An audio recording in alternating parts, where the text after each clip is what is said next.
지난 시간 이스라엘 백성들이 7년 동안의 고통 속에 있으면서 하나님께 울부짖었던 이야기를 함께 나누었습니다. 하나님께서 드보라 선지자를 통해서 이스라엘 땅에 평안을 주었더니 그들이 평안해지다 보니까 하나님을 잊어버렸고, 또 이스라엘 백성이 여호와의 목전에서 악을 행함으로 인해서 하나님께서는 7년 동안이나 이스라엘 백성들을 미디안의 손에 맡기셨습니다. 그랬더니 이 이스라엘 백성들은 집을 버리고 산속으로 도망가서 굴을 파고 산성이라고 돌미없게 쌓아놓고 그 속에 숨어 살았습니다. 들녘에서는 농사를 지어야 되는데 농사 지을 때가 되면 미디안 사람들이 또 이 아멜렉 사람들과 동방 사람들과 연합을 이루어서 쳐들어와서 파종을 못하게 합니다. 씨를 뿌리지 못하게. 그리고 가까스로 씨를 뿌렸더니 가을이 되면 추수 때에 또 이 미디안 사람과 아멜렉 사람들이 쳐들어와서 추수한 것을 빼앗아가 버립니다.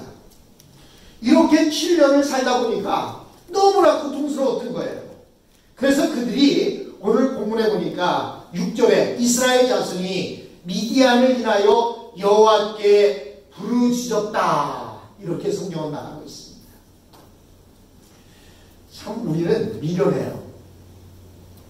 그 일을 아예 안 하면 좋은데 해놓고 그것 때문에 고통받다가 울부짖습니다. 우리가 예수님을 믿어도 그렇습니다. 이왕 믿는 거, 우리가 하나님 뜻대로 살아가면 이런 고통이 없는데, 믿는다고 하면서도 자꾸 딴 일로 가고 다른 거 쳐다보고 이러다가 결국 하나님께서 자꾸 이렇게 비춰줍니다. 너 그러면 안 돼. 빨리 돌아와. 빨리 돌아와. 근데 우리는 어때요? 미련하기 때문에 빨리 돌아가고 잘 몰라요. 어린아이가 자꾸 밥상 위에 있는 국 끓은 게 손을 내려고 할 때 어른들이 떼찌떼찌 합니다. 그러면 아이들이 그 얘기를 듣고 안 만지면 되는데 어른이나 아이나 할 것 없이 그러면 더 만지고 싶어요. 그때 어머니는 어떻게 해요? 어머니는 그 아이의 손을 잡고 그 국그릇에 손을 딱 대줍니다. 그럼 애가 뜨거워서 빨짝 놀래요. 그런 다음에 어떡하죠? 그 다음에는 손을 대라고 해도 안 됩니다. 이스라엘 백성들이나 우리 믿는 사람들이 그래요. 아예 그 일을 시도하지 않으면 좋을 텐데, 하나님 앞에 악을 행하지 않았으면 좋았을 텐데, 악을 행하다가 결국 하나님께서 그들을 돌아오게끔 이 미디안 사람들을 움직였더니, 그들의 손에 넘겼더니 그들이 결국은 고통 가운데 있다가 하나님께 울부짖으며 말합니다. 하나님 살려주세요. 지금 이스라엘 백성들에게 있어서 필요한 것은 한 끼의 양식이고 그리고 한 자루의 칼입니다. 왜냐하면 저 미디안 군사와 싸우려면 우선 먹어야 싸울 거 아닙니까? 기력이 있어야 싸울 거 아닙니까? 그리고 먹었는데도 저들은 칼과 창으로 무장하고 있는데 그냥 막대기나 작대기 하나 들고 나가서 싸울 수는 없을 거 아닙니까?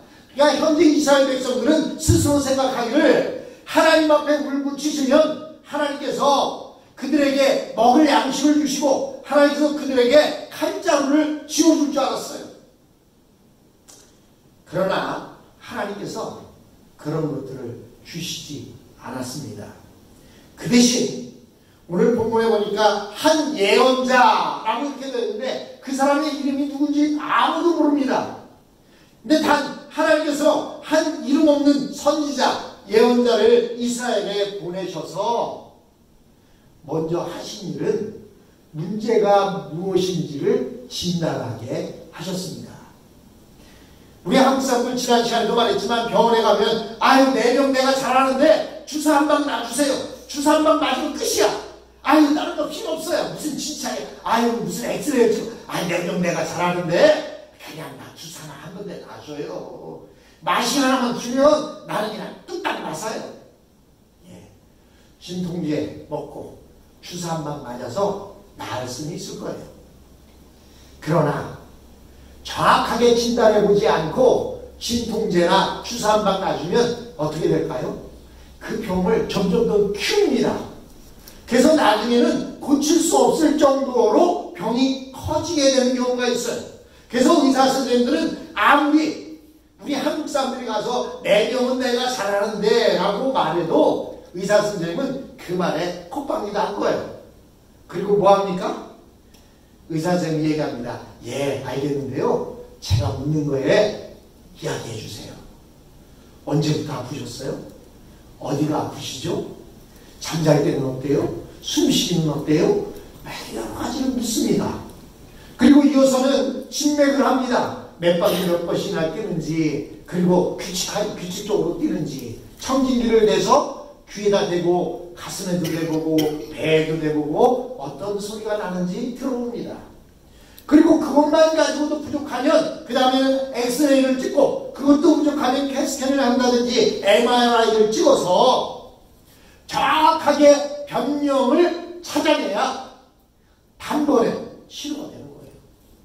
그래서 하나님께서는 지금 현재 이스라엘 백성들은 먹을 양식과 그리고 한 자루의 칼을 원했지만 하나님께서는 예언자를 보내어서 그들이 현재 가지고 있는 문제가 무엇인지를 진단하게 하셨습니다.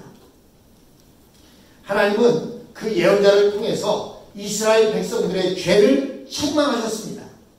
우리는 그 선지자가 누구였는지는 알 수 없습니다. 그는 이름 없는 선지자였습니다. 그러나 이스라엘 백성은 그가 전하는 말씀을 들을 때 어딘가 다르다는 것을 느꼈습니다. 무엇이 다릅니까? 하나님의 말씀에는 권세가 있고 권위가 있습니다. 그것은 그냥 듣고 넘길 수 있는 그런 말이 아니라 나에게 너무나도 생생하게 적용되는 말씀입니다. 하나님의 말씀에는 이렇게 권세가 있습니다. 또 하나님의 말씀은 꼭 나 들으라고 나에게 콕콕 찌르는 것 같아요. 목사님이 누구한테 들었는지, 목사님 어떻게 저거 내 얘기인데 내 얘기를 목사님이 그렇게 하시지? 목사가 누구에서 들어서 하는 얘기가 아니라 하나님께서 그분에게 은혜를 주시려고 그 말씀을 전하는 거예요. 지금 이 한 예언자가 와서 하나님의 말씀을 전하는데 그 말씀이 어딘가 달라요. 무엇인가 나에게 하는 말씀 같고 내 폐부를 찌르는 그런 말씀 같습니다. 나를 너무나 잘 아는 사람이 나를 꿰뚫어보는 그런 말 같습니다. 하나님께서는 이스라엘 백성들이 이렇게 고난 가운데 죽어가고 있는데도 칼을 주거나 양식을 주지 않았습니다. 이럴 때 만약 칼이나 양식을 준다면 그들을 죽이는 것입니다. 여러분, 훈련도 안 돼 어린아이에게 칼을 맡기는 부모가 있습니까? 어린아이가 모터사이클을 타고 싶다고 어린아이에게 모터사이클을 사주는 부모가 있습니까? 아니에요. 그러나 때가 돼서 그가 그것을 잘 관리할 수 있고 할 수 있을 때 부모는 사줄 수도 있는 겁니다. 지금 이스라엘 백성들이 원하는 칼과 양식을 주면 그들을 죽음으로 내모는 것과 다름이 없습니다. 그래서 이럴 때는 무작정 도와주는 것이 중요한 게 아닙니다. 그가 무엇이 문제인지를 알아야 돼요. 만약에 항아리에 밑구녕이 깨져서 물이 새고 있는데 거기다 계속 물을 갖다 붓다면 어떻게 되겠습니까? 부는 대로 다 빠져나가겠죠. 힘은 힘대로 들고 물은 물대로 다 낭비되고, 그때는 어떻게 됩니까? 왜 이렇게 물이 차질 않을까 둘러보다가 보니까 항아리가 깨져 있어요. 그럼 어떻게 해야 됩니까? 그 항아리를 버리고 다른 항아리를 쓰든지, 아니면 깨진 항아리를 뭘로 떼어서라도, 예를 들어서 껌을 가지고 그것을 붙여서라도 깨진 구멍을 막고 난 다음에 물을 갖다 부어야 하는 것입니다. 그래서 오늘 하나님께서는 이스라엘 백성들이 지금까지 그들이 어떤 식으로 살아왔는지, 또 왜 지금 그런 문제가 생겼는지를 하나님은 진단하고 있습니다. 8절로 10절에 보니까 이렇게 말합니다. 여호와께서 이스라엘 자손에게 한 예언자를 보내사 그들에게 이르되, 이스라엘 하나님 여호와의 말씀에 내가 너희를 애굽에서 인도하여 내며 너희를 그 종되었던 집에서 나오게 하여 애굽 사람의 손과 너희를 학대하는 모든 자의 손에서 너희를 건져내고 그들을 너희 앞에서 쫓아내고 그 땅을 너희에게 주었으며, 내가 또 너희에게 이르기를 나는 너희의 하나님 여호와니 너희의 거하는 아모리 사람의 땅에 신들을 두려워하지 말라 하였으나 너희가 내 목소리를 청종치 아니하였노라. 자, 이 선지자의 말이 장엄한 것 같고 길은 것 같은데 여기서 말하는 핵심은 뭐냐면 이스라엘 백성들이 출애굽 신앙을 버렸다는 거예요. 이스라엘 백성들이 출애굽할 때에 그 믿음을 버렸다는 겁니다. 여러분, 우리는 이 선지자의 진단이 어떻게 보면 잘 이해가 되지 않습니다. 왜냐하면 지금 출애굽 이후로 100년이라는 시간이 흘렀어요. 그냥 우리가 성경으로 보니까 출애굽기 다음 이어서 쭉쭉 이렇게 보다 보니까 사사기에 나오니까 그게 그 얘기 같지만 이미 출애굽한 지 100년이 넘은 뒤에 이 사건이 일어난 거예요. 근데 하나님은 100년이 지난 100년 전의 사건인 출애굽 사건을 이야기하십니다. 그들이 출애굽 신앙을 버렸다는 거예요. 여러분, 그런데 그것이 가장 정확한 그 문제의 원인이었습니다. 열심히 일하지 않았거나 무기를 모아놓지 않았기 때문에 이런 어려움이 생긴 것이 아닙니다. 그들이 출애굽 신앙을 버렸기 때문에 이 어려움이 생긴 것입니다. 이스라엘 백성들이 존재하는 근거는 출애굽에 있었습니다. 그들이 애굽에서 나와 가나안 땅에 들어가는 것은 가나안을 가득 채우고 있던 죄와 싸우기 위해서 가나안 땅에 들어갔던 것입니다.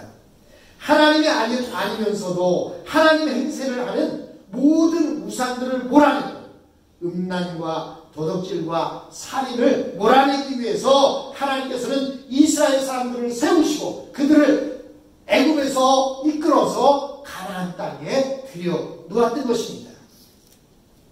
가나안 사람들은 평범한 이웃이 아니었습니다. 우리 같으면 아이고 하나님은 내 이웃을 내 몸같이 사랑하라고 하시더니 왜 가나안 사람들 다 모조리 죽이라고 하십니까? 하나님은 사랑의 하나님이 아니십니다. 이렇게 말하는지 몰라요.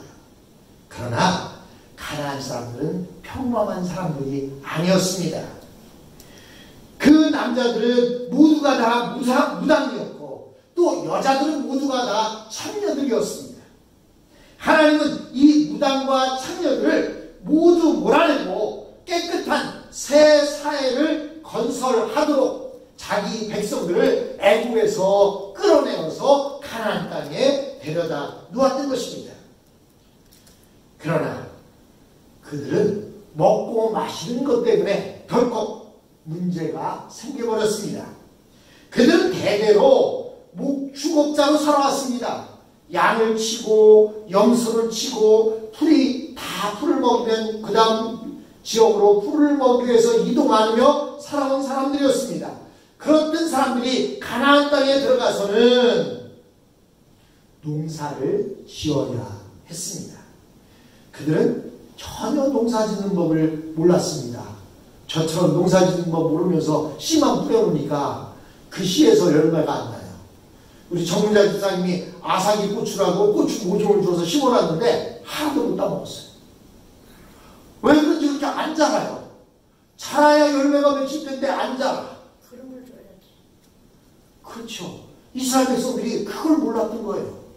이스라엘 백성들은 소나 양이나 염소만 끌고 다니는 사람들이라서 농사 짓는 걸 몰랐어요. 그런데 조상 대대로 가나안 땅에 살면서 농사를 짓던 그 사람들은 보니까 농사를 너무나 잘 지어. 내가 심어놓은 거는 열매도 안 맺달리는데 정문자 집사님이 심어놓은 건 막 고추가 실하게 매달려. 그러니까 이스라엘 백성들이 어떻게 생각해요? 아, 저 사람들을 데려다가 일을 시키면 농사를 잘 지겠구나. 그래서 하나님께서 가나안 족속들 들어가면 다 죽이라고 했는데 죽이질 않은 거예요. 왜? 저들이 있어야 농사를 지으니까. 그래서 그들을 데려다가 노예로 삼듯이 일을 시켰습니다. 그럼 그것을 끝나야 되는데 자신들을 이끌어온 하나님을 저버리고 노예로 사는 그들의 신을 이스라엘 백성들이 섬기기 시작했던 것입니다. 이것이 바로 문제였어요. 여러분, 이것이 이스라엘 백성들만의 문제입니까? 우리도 마찬가지예요. 하나님께서 우리를 주님의 자녀 삼아주신 것은 하나님을 믿고 의지하고 살도록 주님의 자녀를 삼아주셨습니다. 그러면서 이 땅에 살아가는 동안 주님만 바라보도록 하셨습니다. 그런데 살다 보니까 돈 버는 방법을 잘 모르고 또 남들하고 결혼하는 방법도 잘 몰라요. 근데 세상 사람들은 남들을 잘 헐뜯고 비방하기도 하는데 잘 먹고 잘 살아. 그러다 보니까 예수 믿는 사람들, 하나님의 백성이라는 사람들이 하나님을 바라보지 않고 그들을 바라보고 세상 사람들의 방법대로 살려고 하는 거예요. 거기에서 문제가 온 것입니다. 우리 인간들은 하나님을 모르기 때문에 멸망합니다. 그러나 타락한 인간의 이성으로는 하나님을 알 수가 없습니다. 그래서 하나님은 한 구체적인 백성, 이스라엘 백성들을 애굽에서 이끌어내어서 내가 하나님이다, 하나님의 백성은 이런 사람들이다 라는 것을 보여주기를 원해서 이스라엘 백성들을 선택된 민족으로 삼았습니다. 그렇다면 그 사람들이 해야 할 일이 뭐예요? 하나님의 이름을 더높이고 하나님을 믿는 사람들은 이렇게 위대하다, 하나님의 이름을 믿는 사람들은 이렇게 전쟁마다 승리할 수 있다, 이것을 보여줘야 하는데 그들은 하나님을 저버리고 그들이 무찌르고 노예로 삼았던 사람들의 신들을 섬기기 시작했던 것입니다. 여러분, 그런데 문제는 뭐냐면 사실 우리 예수 믿는 사람들이 예수를 믿자마자 예수님같이 되면 얼마나 좋겠습니까? 우리가 예수님을 믿었지만 여전히 우리는 죄 가운데 살고 있고 우리는 천사가 아니라 죄인이에요.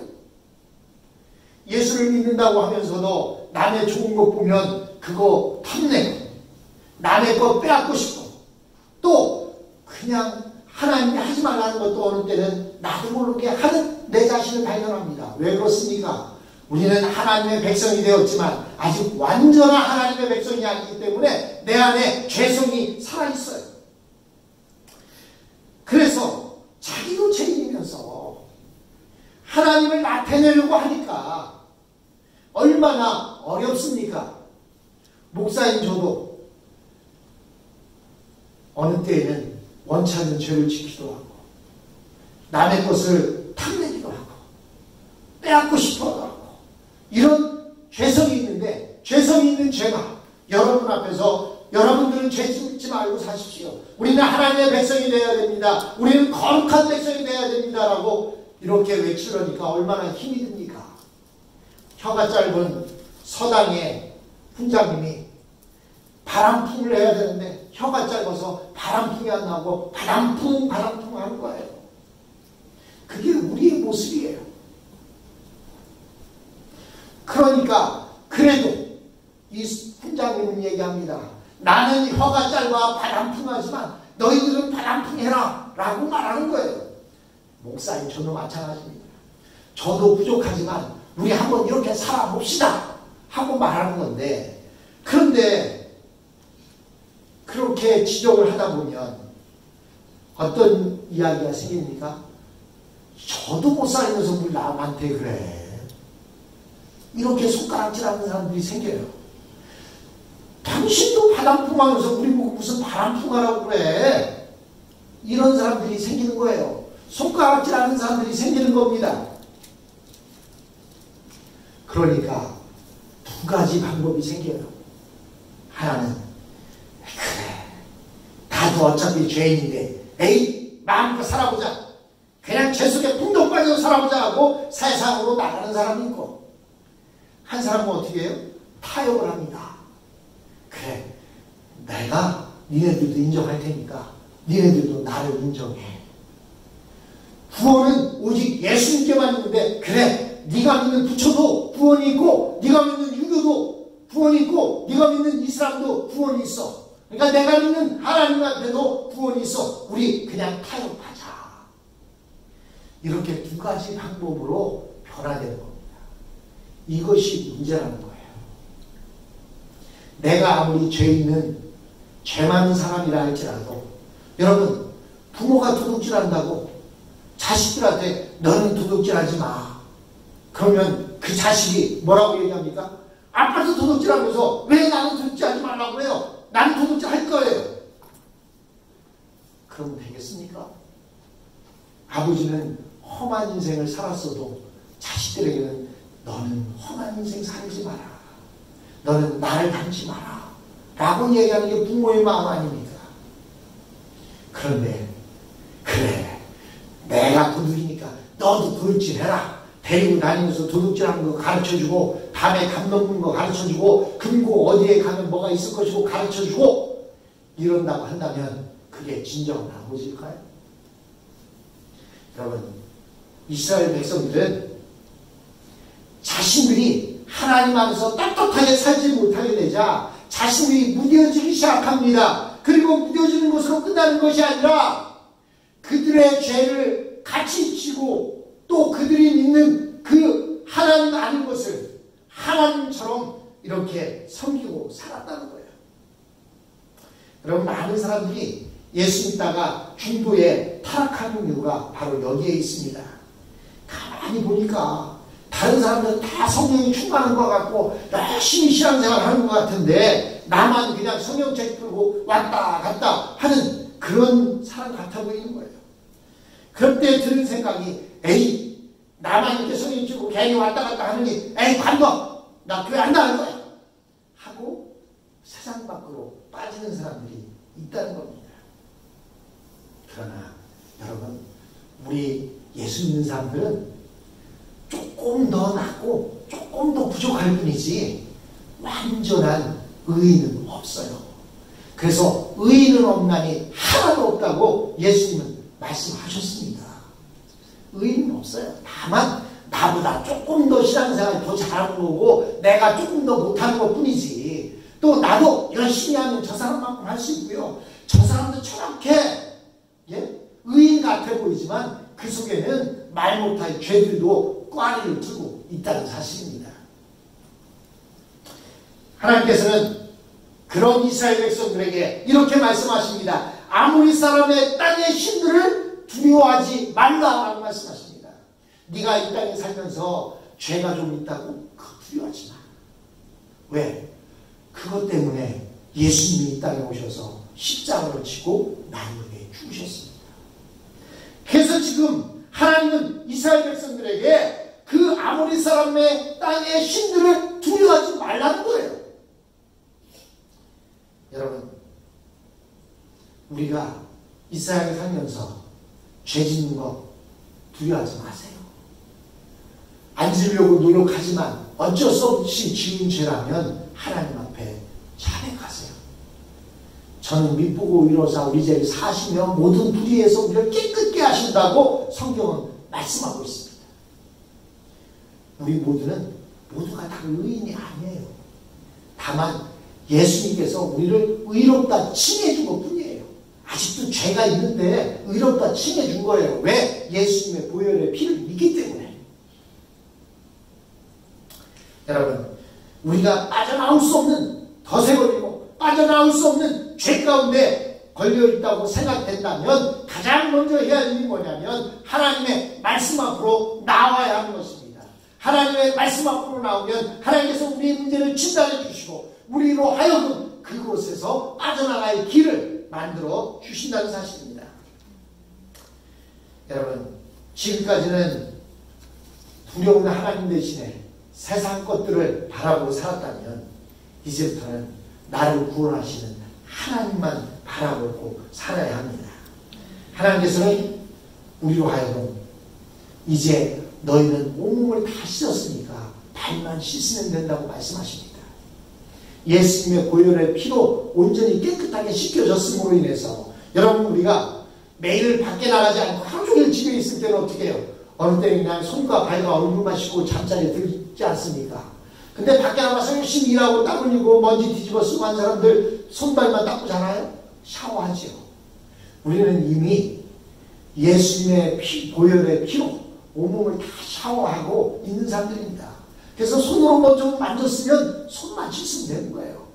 양말 신고 뭔가 좀 더러운 거 밟았으면 발만 닦으면 되는 거예요. 여러분, 우리는 하나님 아닌 다른 세상 것을 두려워하지 마시기 바랍니다. 죄를 두려워하지 마시기 바랍니다. 죄와 싸워 이겨야 하지만 잘못 넘어져도 할지라도 하나님께서 우리의 자리를 자백케 할 때 우리를 붙들어 주시고 일으켜 세워 주신다는 사실입니다. 그러므로 우리는 이 세상 사람들과 다른 길을 걷는 것 두려워할 필요가 없습니다. 왜냐하면 주님께서 나와 함께 동행하시기 때문입니다. 내가 고난의 길을 걷고 있을 때에는 주님께서는 내 옆에 있는 것이 아니라 나를 업고 걸어주신다는 사실입니다. 그 주님을 의지하면서 죄악 가운데서도 온전히 주님만 바라보며 이 땅에서 승리하는 저와 여러분이 되었으면 합니다.